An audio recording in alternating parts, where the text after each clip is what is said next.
A young American stood in front of number 10 Downing Street in the mid-50s as an old man with a cigar came out the door. The young American turned to him, said, Mr. Prime Minister, tell us the secret of your success. Prime Minister Winston Churchill replied, study history, for in it lie all the secrets of statecraft. You heard a great phrase. There's nothing you can do about having a 20 or 22-year-old body, but there's no excuse for you not having a 5,000-year-old mind. It's at your fingertips. But let us continue to look back so that we can see forward. I'm pleased to introduce to you Pat Locke, who will moderate the next panel. Pat Locke was the first African-American woman to graduate from the United States Naval Academy in 1980. And she'll bring forth a group of women that have an unheard story, unsung heroes that played an important role in America's history. I'm pleased to introduce Pat Locke.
Well, good morning, everyone. Good morning. I know I have a lot of friends at the Naval Academy, but I am not the first African woman to graduate from the Naval Academy. I'm the first African American woman to graduate from the United States Military Academy. So I just wanted you all to have that as a admin correction. So with that, I would like to say that I am honored to be in the presence of this history. I remember reading about these ladies 40 years ago in a Department of Defense publication and noticing everything that they went through to open the doors for people like me. So with that, I know we have very limited time here, so I want to make sure that I give them a chance to tell their story. So I would like to start out with just a general question, and anyone that would like to respond, please do so. I'd like to hear from everyone, but as you see fit, you can answer the question. So I would just like to know, from that experience, and I think you all may know the history, you have the history on the background here, but they went into the 6888 Central Postal Battalion. It was formed to handle a backlog of emails. They initially had 800 African-American women in that battalion, and they deployed to England. When they got there, they had a surprise waiting for them of 17 million pieces of mail that were backlogged. So with that, with all of the deployment, and I remember reading that the only way that African-American women could serve overseas was if the theater commander specifically requested them. So the 6888 was one of those battalions that was recruited to come over to Europe to serve in the European theater. So with that, what was one aspect of your deployment, your effort, your successes over there that you would like to relate to the audience? I would like for them to know how appalling it seemed with the mail piled as high as it was for us to get it done in the length of time that they wanted us to do it. They gave us a year to catch up with the back mail. We did it in 8 months. 8 months, very good, very good. So, did you have anything to add to that? Yes, when we got there, the mail was just piled up. It was rat infested. We had to find a place to make our postal facility so that we could handle it. So we used an old airplane hangar and built our post office. And with that, we had, we worked 7 days a week, 3 shifts. And we were able to get the mail out when 1/3 of the time that they had assigned us. So our motto was no mail, low morale. That was our motto. And we felt that the one thing that service people want is to be able to connect with their families. And the families, of course, want to see how their loved ones are doing. So it was a very important mission for us to be able to have that connection. Very good. Yes. So before we go on, I want to make sure I get the comments from the ladies over here also, but I want to make sure you know who you're talking to. So on the far end is Miss Johnson. Thank you for your service. And next to me is Miss King. Thank you also for your service. And over here I have Miss Robertson. Thank you for your service. And on the far left I have Miss Ruddock. Thank you all for your service so that you know who you're talking to. I think you have the bios on the back of the screen. So with that, did you have any comments about how much you had to do when you first arrived in England with the mail challenge? Anything? Did anybody else have any more comments regarding that before we go on to the next question? I think not only was there not a place for our mail, we had no facilities to live in. Our facilities had been bombed, and we had to quickly make a place for us to stay. And we used an old schoolhouse. We cleaned it up and made that do for our lodgings. Okay. So, Very good. Yeah. So you kind of improvised with everything. Everything we had to improvise. And yes. from what I've read, the theater commander came down and he was very, very impressed with the level of discipline that you had in your unit, your appearance, your military courtesy.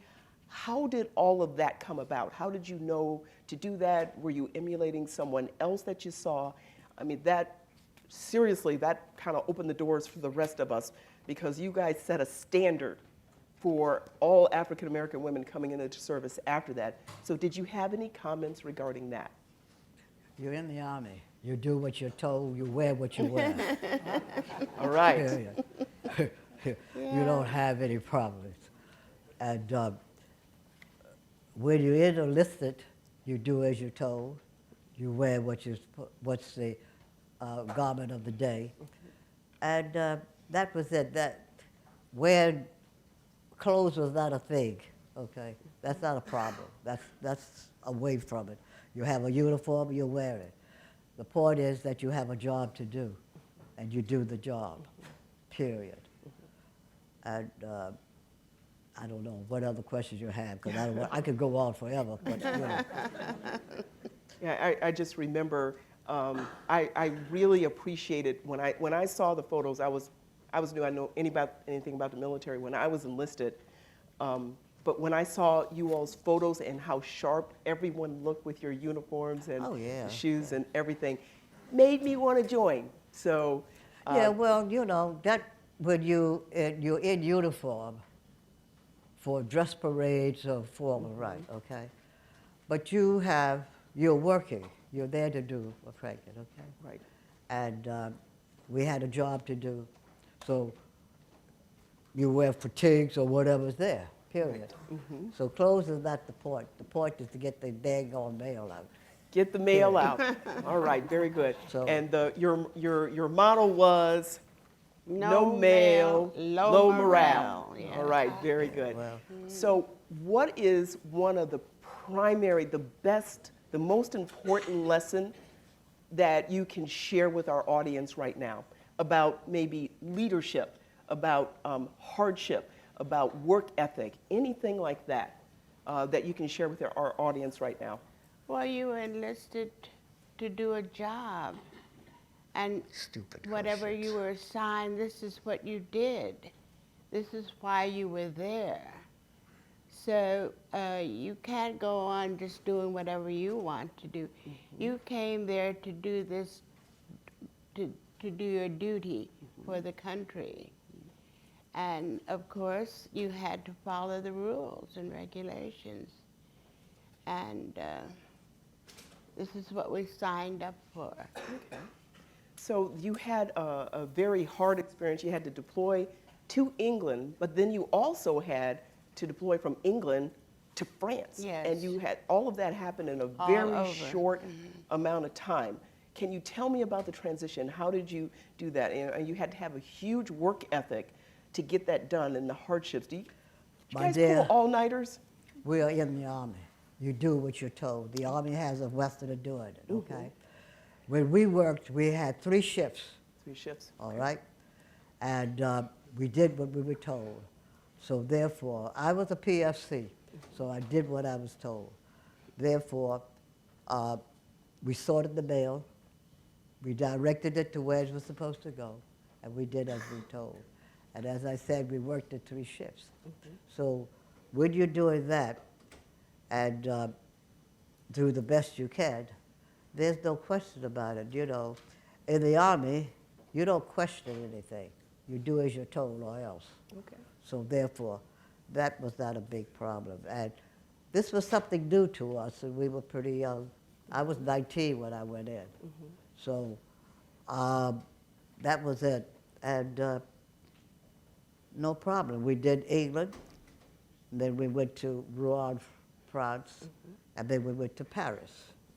So we worked the 3 shifts there, and we were able to get the mail redirected in a very short time. Okay. So we were able to do it in less than a year or so Okay. to come back, and that's it. Okay, can you talk to us a little bit about the leadership that you had? I mean, you obviously accomplished a lot in a small amount of time. Did the leadership have anything to do with that? I think we all were dedicated to and knew what we had to do.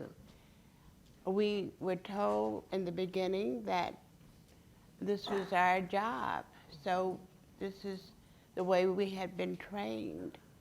And we went there to do this job, and we got it done. Okay. So I think when they chose the group, when we went to Oglethorpe and were trained, we knew that it was discipline that kept us intact and made us know that this was an assignment, and we knew this is what we signed up for. Okay. So it was just that work ethic that we had, and I think they chose women who they could rely on to work that way, think that way. Okay, very good. So you had both Army and Air Force women in the same battalion? It was, at that time, they were all one unit. Okay. Air Force and Army were together. Okay, very good. It was just later, I think, number of years later, that they were separated. Yeah. So can you speak of how did you all get along? How'd you get Did you guys get along okay? Did you guys sleep in open bays, or did you guys have individual bedrooms, or did you have best friends? Did you have people you hated? Being in an Army unit with that amount of pressure to get things done, did the pressure cause friction, or you just had all best friends, right? Not really. It was like at college.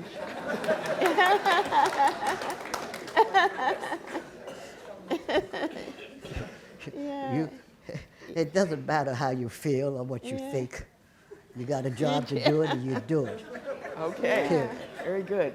So we have a theme here. You got a job. Yeah. You got to get it done, no matter what, right? That's right. All right. And it's like anywhere else. You choose the group that you want to hang out with. Mm-hmm.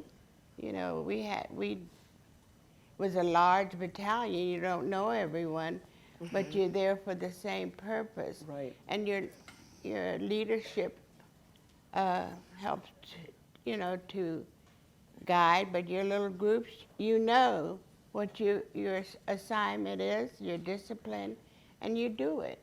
Okay.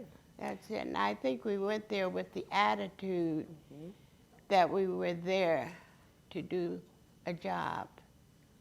And you were very, very successful with all of that pressure and your big sisterhood in the battalion. Yeah. Did you have a social life at all? I mean, 17 million pieces of mail. Did you have any time to do anything else? Go to a movie, go out on dates, any social life whatsoever? No, not too much, hear the really. Okay. Social life. Okay. I just thought I'd ask. I mean, because you all had a lot to do. Well, we made our own little fun. We played games. We had friendships, but as far as getting out in the public, it was very late in the game that we were able to, get out and meet people. Okay. Well, When we were in Birmingham, the people were so wonderful to us. They knew what we were there for, and they gave us a lot of support. So we enjoyed their hospitality. And but when time came for work, we did work, and after our work was done, we had time for a little socializing, but that was quite limited. Okay, very good. Is there any aspect of your job that was the hardest thing that you had to deal with? Say what? Was there an aspect of your job, your big mission, that was the hardest thing that you had to deal with? And what was that? I think it was That's getting irrelative. That doesn't matter at organized. all, okay? You had a job to do, you did the job, period.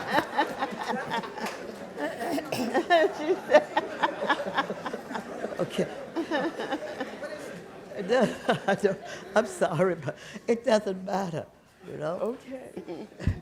You made a commitment, and you go through with it, all right? And it's all new to everybody. And here we are. We're women, and we're in an army, and we have a job to do. We have sergeants to tell us what to do. Okay. I'm a private. So therefore, you do it. And if you have any questions, you better keep it silent, because it's not going to get you anywhere. So therefore, the best thing you do, and this is all new to Americans as such, all right? And so we did it, and the thing I can say is, hey, after we finished the job ahead of the schedule that they thought had to be done, we did it, I think, in about 6 months or so. So we covered it and got it out 3 shifts. And then we came home. So that's it, you know. And the Army was good. Those of us who left, I came out of service. And the Army gave us schooling where we wanted to go, and a little subsistence pay along with that. So I took advantage of it, and that was it, period. And no more word about the Army, period. That's it. No more word about that. No more word. Okay. So do you all want to just tell us a little bit about what happened after your tour in overseas and you came back home? Did you want to share with the audience anything that happened after that? Well, I went directly home because I lost my father while I was in the military. My mother was very sick. So I got a discharge and went home. Okay. Do you have any? I went to Fort Dix and was discharged. I married while I was in the service, and Social life? Yeah, I went from Philadelphia, where I enlisted. My husband was from California, and I lived in California. Went to and started a family.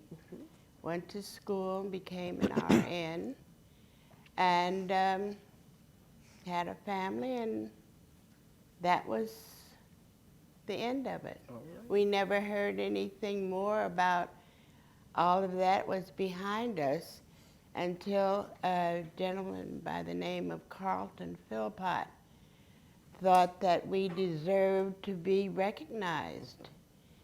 And because we never had a parade, we never, we just came out and went home, and that was it.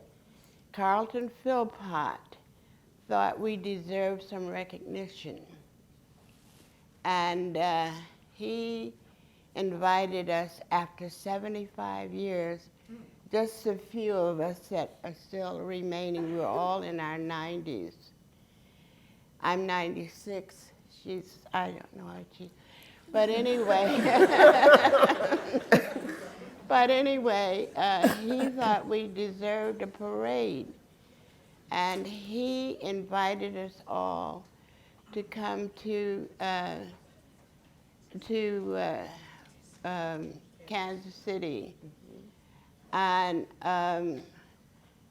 he had a monument for us.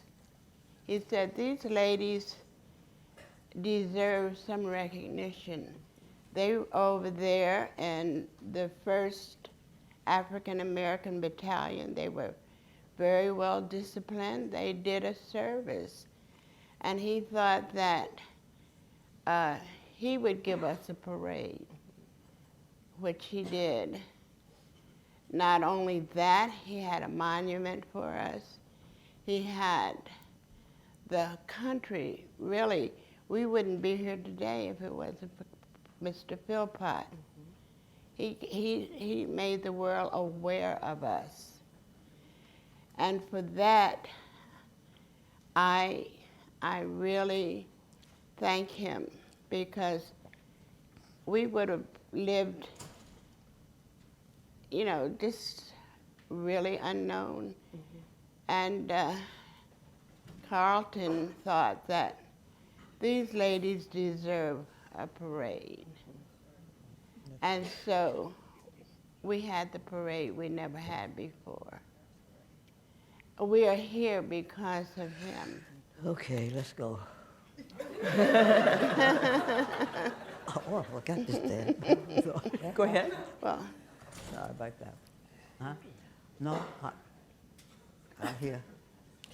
You go. Did you want to comment on anything that happened after you all left service and came back to the United States? I beg pardon? Did you want to comment on anything that happened after you left the service and came back to the United States? Oh, I said before, I took advantage of the GI Bill. And I went to the school that I wanted to go to. And Uncle Sam paid me my little subsistence, $50 a month. Okay. And that was it. And there were my mates that did other things. They stayed in the service, but I came out, and that was it. And I never heard any more about it until November. So there you go, okay? So it's the thing, like, we are making it known to the world that there was a group there. And of course, by the time we finished doing our processing of the mail, the snail mail, the mail to the soldiers was already formulated, so there was no backup mail at that time, okay? So we got rid of the backup mail, and mail has gone on since then. So, and this is a little belated thing, unfortunately. It came so late that it ended up where only 7 of us out of the hundreds that were there to work the job. And I'm afraid that in our old age, we're not really capable of giving them full credit as much as we should, because the memory helps a little bit, you know. But however, here we are. Here we are. That's it. Thank you. Well, ladies, is there one other thing? I'm looking to see if there's a time limit. If we could take a couple questions from the audience. I'm not seeing any rejections. Oh, yes, sir. This question's for Ms. Barker. Hi, I'm James Theris. Good to see all of you. Hold just a second. Let me get your Okay. mic. All right, sir. There you go. Thank you. Good morning. Hi, James Theris. Good to see everyone again.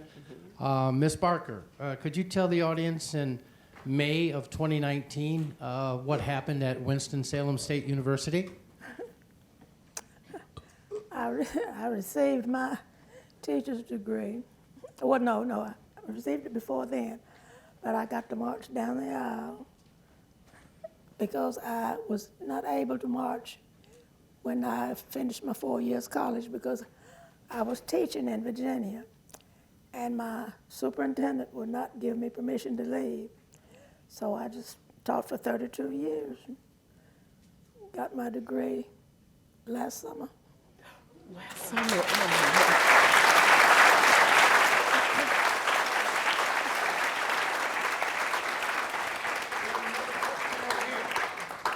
Okay. Good morning, ladies. Thank you very much for coming. I'm Midshipman Bolden from the Naval Academy. My question is, how did your families initially deal with you joining the Army? What she said? How did your family react to you joining the Army? What did they think? Actually, what happened was I was 19 when I joined, and since I couldn't go to the school that I really wanted to go to because my dad couldn't afford it, the opportunity came to somebody said, well, why don't you join the Army? And that was something new. And so I asked my father if I could join. And he said, okay. So I was representing him in the service, and he signed me up to go into the Army. So that was it. There were others, of course, signed on their own. But I went into the Army for one reason, and I guess I accomplished that because after I came out, I did what I wanted to do. All right. Thank you very much. Did you all have a comment about how did your family react? Did they support you going into the Army? My mother did, but my father was not. A fan? No, he didn't. He didn't think it was a good idea. There were all kinds of negative comments from various people about what, was happening with women in the service and so forth. And it was because of ignorance. They didn't know, And so, but my mother had she went along with the program. It was my father who sort of objected. He wondered how it would fare because, I was his little girl, the only I was the only child. And that was very difficult for him to sign up. Okay, very good. Ma'am, did you have an experience? How did your parents support you going into the military? They were very supportive. At first, they thought, well, you going to the military? That's what my dad said, that's a man's job. So I said, well, there are women in that too. But it was not a struggle. It's not a struggle. No. All right, very good. Thank you. Are there any other questions? Thank you, ladies. Thank you. I have one young lady. Can you all hear me? Oh, we need I to don't- talk I don't into the need mic. do I? No, we need the mic because we're recording. Well, ladies, I want to thank you. But can you take a minute, having been involved in the Congressional Gold Medal process, can you please tell the audience what they're trying to do for you, to contact your senators and congressmen, give them the bill numbers to support your efforts for your Congressional Gold Medal? Excuse me one moment. We're going to have Edna Cummings to answer that question. I just wanted the information to get out there. Thank you. Hello, I'm Edna Cummings, the champion for the 688 Congressional Gold Medal. The bill numbers are S633, introduced by Senator Jerry Moran of Kansas. That's where the 688 monument is located at Fort Leavenworth, Kansas. And so he sponsored the bill on the Senate side. On the House side, the bill number is HR 3138. And this was introduced by Representative Gwendolyn Moore of Wisconsin. That's where Ms. Robertson is from. And so it's S633, HR 3138. As of today, we have 15 co-sponsors on the Senate side and 68 on the House side. We need 2/3 from the Senate and House, which equates to 67 on the Senate side, 290 on the House side, so we have a ways to go.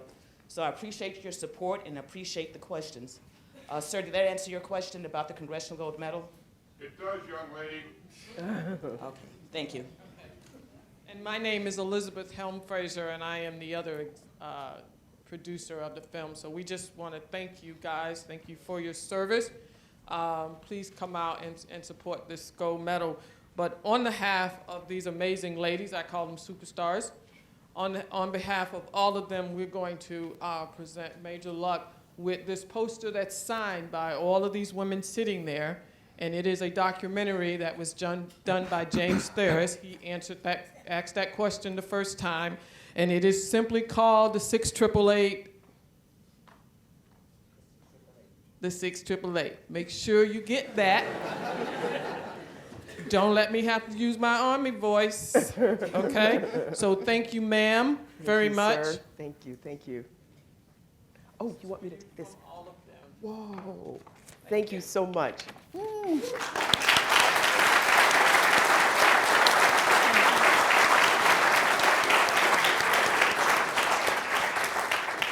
Well, I'm honored to be here in your presence, and it is because of women like you and your discipline and your work ethic and just get the job done. You're here to do the job. I want to hear anything else. I just want you to get that job done. So because of that, I had the same attitude when I came in, just get the job done. So thank you very much for your service, and thank you for paving the way for not just me and not just women, but for men also. Thank you so, so very much.